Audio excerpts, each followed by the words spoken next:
What's your favorite COVID food? Oh gosh. Macaroni and cheese. I'm with you, You Sally. know, it's interesting. Mine a is big one. Coca-Cola. Really? I love Coca-Cola, but I quit drinking it. And so when we started, I went and bought an 8-pack, and at 2:30 every afternoon at the office, I had my Coca-Cola. Back in February, I cut out dairy and gluten products again, and I felt better because of it, but I found fake ice cream, and it's so good to me. What's been the biggest challenge in switching to all virtual counseling with no face-to-face like we used to do? The fact that I work with a lot of children has been very hard for me virtually, because when I'm face-to-face, I'm doing hands-on stuff with them, you know, Play-Doh, coloring, books, games, you know, and so that's been very challenging. I think the biggest thing for me is just not feeling that closeness in person with the client. With the adolescents, bless their hearts, their just attention span goes down significantly, and I get it. I really do. I understand the frustration. I was actually pretty amazed at how smoothly the transition went. Yeah. I mean, one week we were doing all face-to-face, and the next week we did all virtual counseling. Yeah. So it's a credit to our front office staff, Alec Yeah, and Emily. absolutely. Absolutely. What's been the biggest benefit to virtual therapy?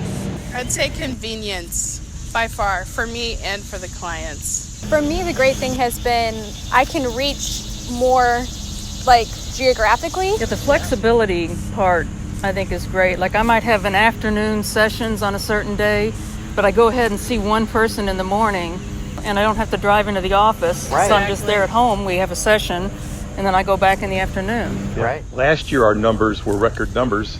This year we're blowing last year's numbers as far as the number of sessions per month out of the park. What's been the biggest issue facing you personally? I get energized when I'm with people. I've noticed I've been more tired. I think keeping a good balance has been tricky. Towards the beginning of, like, being quarantined and stuff, the hardest thing was just the physical and mental what is going on with me? I know I'm staring at a computer screen, but it was almost like I felt sickly or something. The best moment as a staff during this whole thing was the first Zoom meeting we had, where I said, I'm so tired. Is anybody else feeling? And everybody was like, I'm tired too, I'm tired too, I'm tired too. And it's like, oh, okay. It was this understanding of, I'm not alone. It's not weird. This is more exhausting. What's the biggest issues facing your clients during this pandemic? I would say high stress levels. Yeah. A lot of people are stressed right now. And the isolation, Yeah, sometimes that's- they just want somebody to talk to. Right. Yeah. I'm seeing more and more of that. Right. So what are some stories or some things that your clients have told you or you've observed, ways that they've inspired you?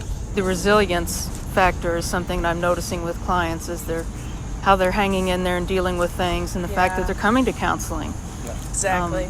is wonderful. Because they are already dealing with adversity or various mental health issues, and then this added stressor of COVID, I am inspired by that. You know, even just to be a part of that process with them has helped me to. What's your favorite thing about counseling? I just love the environment. It just feels like family to me. And I know I've said this before, but knowing that you guys have my back and that I just think there's just a love there, you know, and it's not just for each other, but for the people we serve. I agree. I think the best part about CFS is the environment. Very warm, very caring. A lot of love, like you said, family. It seems like family when you go there. I feel that our CFS leaders advocate for me very well and have from the very start. And that's a huge source of comfort to me. That's kind of all the questions I had. Any other things you want to say to our supporters at CFS who are awesome? Thank you, With the supporters. supporters, we're able to offer sliding scale because we have our supporters that donate to allow us to do this ministry. Well, not only sliding scale. Hear me clearly, supporters. I'm talking to you out there. We never turn anybody away. Yeah, right. And I love being able to tell people, don't let money be the issue. If you need help, we'll figure it out. Yeah. So thank you, supporters. I really appreciate that. I mean that. Thank you.